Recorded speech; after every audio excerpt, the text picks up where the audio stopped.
Pernahkah kalian merasa bahwa belakangan ini sesuatu terasa berbeda dengan kondisi ekonomi di sekitar kita? Harga sembako yang terus merangkak naik, berita ekonomi yang selalu terdengar mencemaskan, dan nilai uang kita yang terasa semakin ringan daya belinya. Semua petunjuk ini seakan mengarah pada satu kesimpulan yang sama. Ada gelombang besar yang sedang bergerak mendekat, namun banyak pihak yang seolah mengabaikannya. Jika bukan pertanda krisis ekonomi global yang sudah diambang pintu, lalu apa makna dari semua tanda-tanda ini?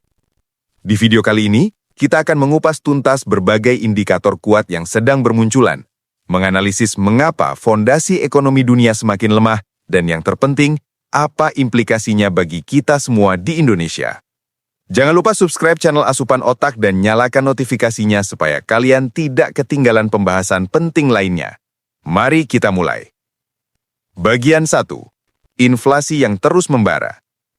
Permasalahan inflasi global saat ini bisa diibaratkan seperti bara api yang tampak tenang di permukaan, tetapi sebenarnya masih menyala panas di bawahnya. Bank sentral di seluruh dunia telah melakukan penyesuaian suku bunga berkali-kali dengan harapan dapat meredam laju kenaikan harga. Namun kenyataannya, banyak negara masih berjuang keras mengendalikan inflasi. Komoditas seperti pangan, energi, dan berbagai bahan baku terus mengalami kenaikan harga. Bahkan di beberapa wilayah, lonjakan harganya melebihi prediksi para ekonom. Di tanah air, dampaknya sangat terasa. Pengeluaran untuk belanja mingguan yang dulu masih terjangkau, kini membuat kita harus berpikir 2 kali. Cabai, beras, telur, minyak goreng, semuanya naik secara bertahap namun konsisten. Dampaknya tidak hanya dirasakan oleh rumah tangga biasa. Para pelaku usaha mikro, kecil dan menengah juga terjepit. Biaya produksi yang meningkat membuat margin keuntungan mereka semakin menipis. Yang lebih mengkhawatirkan, inflasi berkepanjangan ini sering menjadi gejala awal bahwa ada ketidakseimbangan fundamental dalam sistem ekonomi global. Jadi, meskipun pada permukaan terlihat hanya sebagai kenaikan harga biasa, sesungguhnya ada masalah struktural yang lebih dalam sedang berkembang. Efek berantai inflasi. Masalah inflasi ini menciptakan efek berantai yang kompleks. Ketika harga terus naik tanpa ada titik keseimbangan yang jelas, daya beli masyarakat secara otomatis melemah. Orang-orang mulai mengurangi pengeluaran untuk barang-barang yang tidak mendesak. Bahkan untuk kebutuhan sehari-hari pun mulai dilakukan penghematan. Ketika konsumsi masyarakat menurun, roda ekonomi otomatis melambat. Toko-toko sepi pengunjung, tingkat produksi menurun, dan pelaku usaha kecil yang bergantung pada arus kas harian menghadapi kesulitan untuk mempertahankan usahanya. Dalam konteks global, situasinya bahkan lebih serius. Negara-negara maju yang seharusnya menjadi penggerak ekonomi dunia pun sedang menghadapi tantangan berat. Amerika Serikat masih berjuang menekan inflasi inti mereka.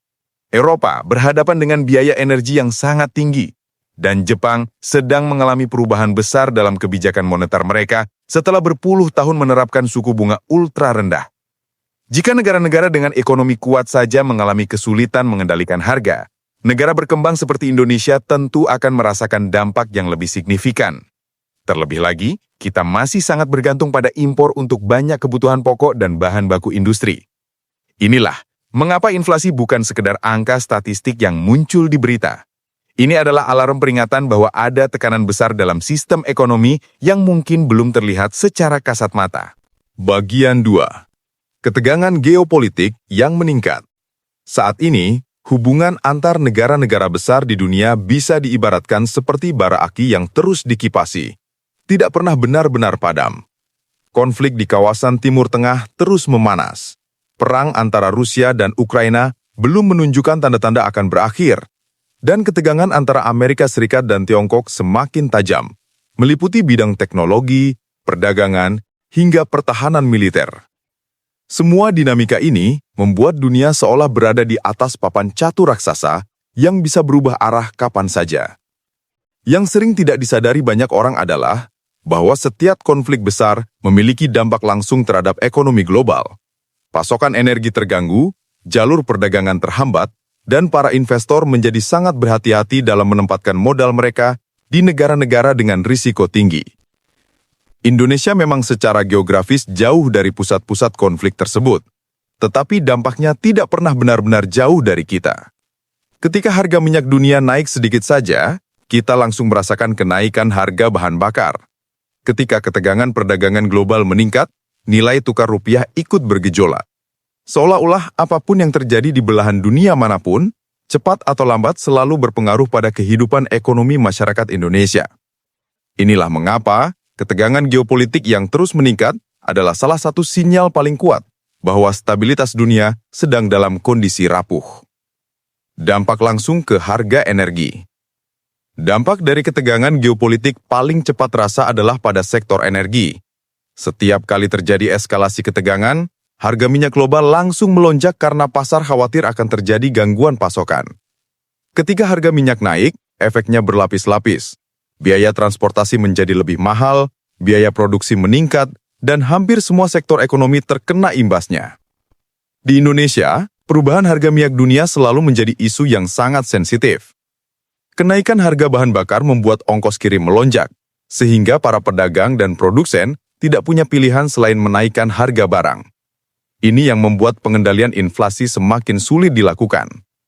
Belum lagi harga gas untuk keperluan rumah tangga atau industri yang juga ikut terdorong oleh kondisi pasar global. Padahal, energi adalah fondasi dari hampir semua aktivitas ekonomi. Jadi ketika situasi geopolitik kacau, dampaknya menyebar dengan cepat seperti gelombang tsunami. Jangan lupa like dan share video ini, supaya lebih banyak orang yang teredukasi tentang kondisi ekonomi global saat ini. Bagian 3. Rantai pasok global yang belum pulih. Banyak orang mengira bahwa setelah pandemi berakhir, rantai pasok dunia akan kembali normal seperti sedia kala. Namun, realitanya sangat berbeda. Hingga saat ini, pengiriman barang internasional masih sering mengalami keterlambatan. Biaya logistik belum kembali ke level sebelum pandemi, dan beberapa jalur pelayaran strategis bahkan mengalami gangguan karena konflik geopolitik yang tadi kita bahas. Akibatnya, banyak perusahaan besar mengalami kesulitan dalam mengatur jadwal produksi mereka, karena barang-barang yang dibutuhkan datangnya tidak dapat diprediksi. Tidak sedikit pabrik yang harus mengurangi output produksi hanya karena komponen penting tidak tiba tepat waktu. Ini yang membuat barang-barang tertentu menjadi lebih mahal, dan jumlahnya terbatas di pasaran. Indonesia yang masih bergantung pada impor bahan baku dan produk setengah jadi, jelas terkena imbasnya. Harga bahan baku untuk industri naik, waktu produksi menjadi lebih panjang, dan pelaku usaha mikro, kecil, dan menengah semakin sulit mendapatkan pasokan dengan harga yang masuk akal. Rantai pasok global yang belum pulih ini adalah salah satu faktor utama mengapa harga barang-barang saat ini terasa tidak wajar atau tidak masuk akal. Dampak ke konsumen akhir. Ketika rantai pasok dunia mengalami kekacauan, efeknya tidak hanya dirasakan oleh perusahaan besar, tetapi juga langsung menyentuh konsumen akhir seperti kita. Banyak barang yang dulu mudah ditemukan, sekarang kadang stoknya terbatas. Bahkan produk yang bukan barang impor pun ikut terkena dampaknya karena bahan bakunya berasal dari luar negeri. Perusahaan pada akhirnya menanggung biaya logistik yang jauh lebih tinggi dan tidak punya pilihan selain membebankannya ke harga jual. Pelaku usaha kecil pun menghadapi dilema, mempertahankan harga agar tetap terjangkau atau menjaga margin keuntungan agar usaha tetap bisa bertahan. Ketika harga naik, masyarakat terpaksa menyesuaikan pola konsumsi mereka. Belanja hanya untuk keperluan mendesak, mengurangi gaya hidup konsumtif, bahkan mengalihkan pilihan ke produk alternatif yang lebih murah. Yang lebih berbahaya, kondisi ini menciptakan ketidakpastian yang sangat tinggi. Produsen tidak bisa memprediksi berapa harga bahan baku bulan depan. Pedagang tidak bisa memastikan ketersediaan pasokan, dan konsumen tidak bisa memperkirakan apakah harga minggu depan akan naik lagi atau tidak. Inilah yang membuat ekonomi dunia terasa seperti tidak memiliki pijakan yang solid, dan Indonesia tidak bisa terlepas dari dampak kekacauan rantai pasok global ini. Bagian 4. Melemahnya mata uang global. Salah satu indikator yang jarang disadari oleh masyarakat umum adalah melemahnya mata uang negara-negara besar. Euro yang dulu sangat kuat, kini mengalami gejolak. Yen yang selama puluhan tahun stabil, sekarang anjlok ke level yang sangat rendah. Bahkan pound sterling pun beberapa kali mengalami fluktuasi yang sangat tajam. Jika mata uang negara maju saja bisa bergetar seperti itu, bagaimana dengan nasib mata uang negara berkembang?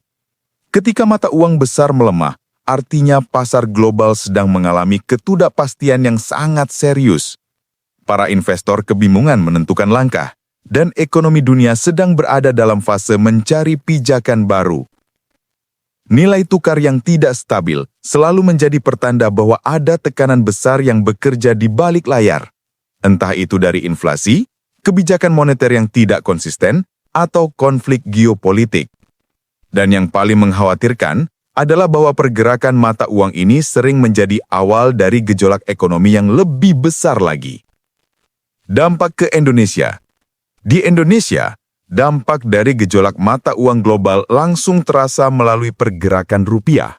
Rupiah bisa melemah bukan karena kondisi ekonomi domestik yang buruk, tetapi karena modal asing tiba-tiba keluar dari pasar negara berkembang untuk mencari tempat yang lebih aman di tengah ketidakpastian global.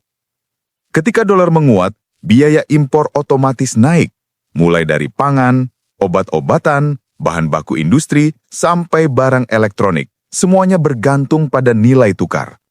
Jadi meski ekonomi lokal berjalan dengan baik, harga-harga tetap bisa naik hanya karena rupiah tertekan oleh faktor eksternal. Bagi pelaku usaha, fluktuasi seperti ini sangat menyulitkan. Mereka harus menyiapkan cadangan dana yang lebih besar, menyesuaikan harga lebih sering, dan menghadapi resiko ketidakstabilan biaya produksi yang tinggi. Untuk masyarakat biasa, efeknya terasa langsung di dompet. Belanja semakin mahal, tabungan terasa semakin tipis nilainya, dan daya beli perlahan melemah. Inilah bukti nyata betapa ekonomi dunia benar-benar saling terkait dan saling mempengaruhi. Bagian 5. Gelombang PHK global dan utang negara. Salah satu tanda paling nyata bahwa ekonomi dunia sedang tidak dalam kondisi sehat adalah gelombang pemutusan hubungan kerja yang mulai terjadi di berbagai sektor. Bukan hanya sektor teknologi seperti yang sering kita dengar, sekarang manufaktur, logistik, retail, hingga perusahaan-perusahaan besar yang selama ini dianggap sangat stabil, juga mulai merumahkan karyawan mereka. Ini bukan sekedar langkah efisiensi operasional biasa, ini adalah tanda bahwa perusahaan-perusahaan tersebut sedang bersiap menghadapi kondisi ekonomi yang jauh lebih berat ke depannya.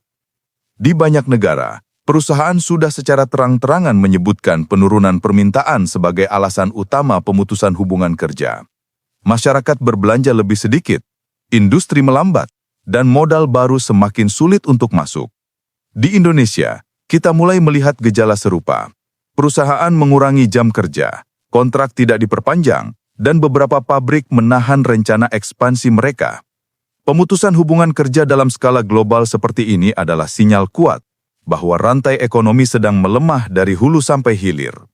Ketika banyak pekerja kehilangan sumber pendapatan, tingkat konsumsi turun semakin dalam, dan perlambatan ekonomi menjadi semakin sulit untuk dihindari. Masalah utang negara yang menggunung. Selain masalah pemutusan hubungan kerja, ada isu krusial lain yang sangat mengkhawatirkan. Utang negara-negara besar yang sudah mencapai level yang membuat para ekonom senior gelisah. Amerika Serikat mencetak rekor utang baru setiap tahunnya. Jepang sudah bertahun-tahun berada jauh di atas batas aman, sementara beberapa negara di Eropa juga tersengal-sengal menutupi defisit anggaran mereka. Masalahnya, utang ini bukan sekedar angka besar dalam laporan keuangan negara.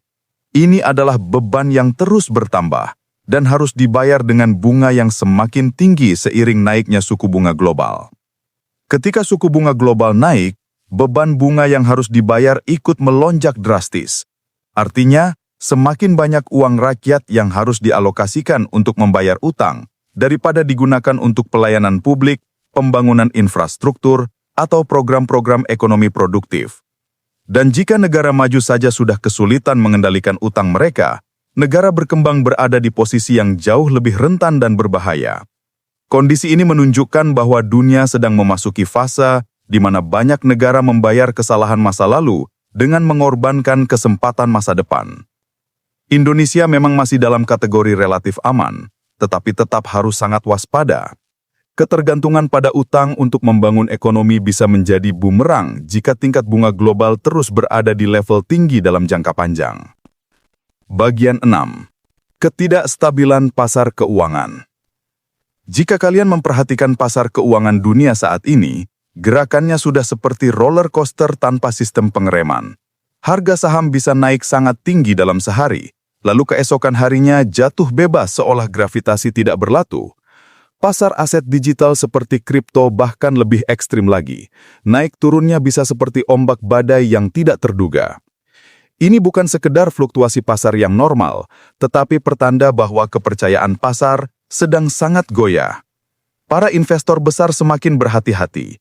Banyak dari mereka menempatkan lebih banyak aset di instrumen yang dianggap aman, sementara meninggalkan pasar-pasar dengan resiko tinggi. Ketidakstabilan ini menunjukkan bahwa para pelaku pasar tidak lagi memiliki keyakinan yang kuat terhadap arah ekonomi global ke depan. Indonesia sebagai negara berkembang juga ikut terombang-ambing. Begitu ada gejolak di pasar saham global, indeks harga saham gabungan kita bisa ikut terkoreksi tajam. Rupiah pun mengikuti ritme pasar yang sangat tidak menentu. Ketika pasar keuangan mulai tidak stabil seperti ini, itu biasanya merupakan pertanda ada masalah besar yang sedang mendekat. Hilangnya kepercayaan pasar. Yang membuat pasar keuangan berbahaya ketika tidak stabil adalah hilangnya kepercayaan. Kepercayaan adalah pondasi utama dari dunia investasi. Tanpa itu, semua analisis dan prediksi menjadi tidak berarti. Para investor mulai bertindak berdasarkan emosi, bukan rasionalitas. Mereka panik, buru-buru menjual aset, dan menciptakan efek domino yang membuat pasar semakin jatuh. Ketika ini terjadi, bukan hanya investor besar yang terkena dampaknya. Investor kecil dan masyarakat biasa juga ikut merasakan efeknya. Nilai tabungan yang disimpan dalam bentuk saham bisa berkurang drastis dalam waktu singkat. Dana pensiun tertekan, dan banyak orang menjadi takut untuk menempatkan uang mereka di instrumen investasi apapun.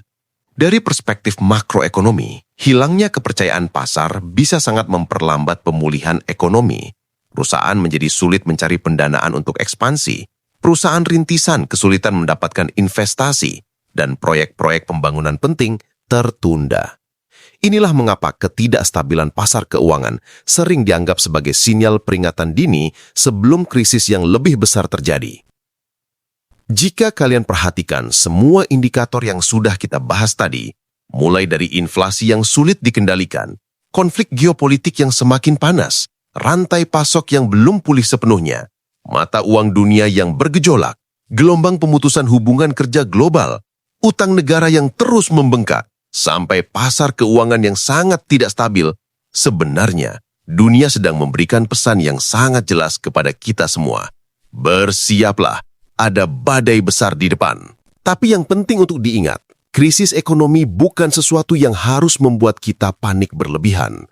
Justru di masa-masa seperti ini, yang paling penting adalah kesadaran. Kesadaran untuk lebih bijak dalam mengatur keuangan, memperkuat berbagai sumber pendapatan, tidak mudah terjebak dalam gaya hidup konsumtif, dan mulai membangun ketahanan finansial masing-masing.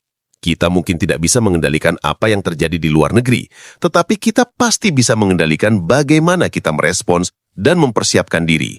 Dan seringkali, yang berhasil bertahan dan bahkan berkembang di masa krisis bukan yang paling kuat, tetapi yang paling cepat sadar dan mempersiapkan diri sejak dini. Jadi, mari kita lebih peduli, lebih waspada, dan lebih siap menghadapi apapun yang akan datang. Disclaimer penting. Video ini bukan ajakan untuk panik berlebihan, bukan juga prediksi pasti bahwa ekonomi akan runtuh total. Semua informasi di sini murni untuk tujuan edukasi, refleksi, dan membuka wawasan, supaya kita semua lebih siap menghadapi perubahan. Setiap keputusan terkait keuangan, investasi, atau langkah ekonomi pribadi sepenuhnya kembali kepada kebijaksanaan masing-masing penonton. Selalu lakukan riset mandiri yang mendalam, pahami risikonya dengan baik, dan sesuaikan dengan kondisi finansial kalian masing-masing. Tujuan channel Asupan Otak cuma satu, membantu kalian menjadi lebih sadar dan teredukasi, bukan membuat kalian takut. Jika kalian merasa penjelasan tadi membuka wawasan dan membuat kalian lebih memahami kondisi ekonomi dunia saat ini, jangan lupa subscribe channel Asupan Otak supaya kalian tidak ketinggalan pembahasan penting lainnya. Klik tombol like supaya video ini bisa menjangkau lebih banyak orang yang membutuhkan informasi seperti ini. Dan kalau kalian punya pendapat, pengalaman, atau pertanyaan seputar dampak ekonomi yang kalian rasakan belakangan ini, silahkan tulis di kolom komentar. Mari kita belajar bersama-sama. Karena situasi seperti ini tidak ada yang harus dihadapi sendirian. Sampai jumpa di video asupan otak berikutnya. Tetap waspada, tetap bijak, dan tetap semangat.